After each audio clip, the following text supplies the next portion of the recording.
tertiary structure, very important thing. The key thing about tertiary structure, first of all, for many proteins, many polypeptides, that's the final cellular structure,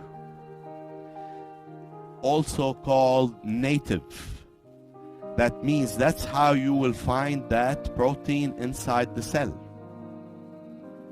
Native or tertiary structure or final structure can be synonymous for many single polypeptides. Second important thing I want you to realize is that tertiary structure involves folding of the secondary and super secondary structures to where you end up with a specific shape at the end, okay, of a polypeptide or a protein. The third important thing about tertiary structure is the types of bonds that exist. Okay, we said there are 4 types of bonds: hydrogen bonds, hydrophobic interactions, electrostatic interactions. That means we'll go through all examples of all of them.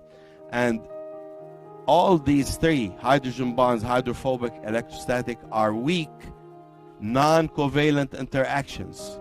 However, they have an additive effect. That's 1. 2, those interactions occur between the R groups.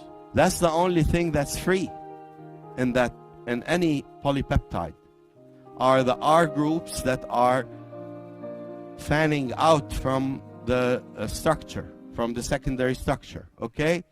So the last interaction is different in that it is covalent. It's much stronger, it's much harder to break, and that's the formation of disulfide bonds between cysteine residues.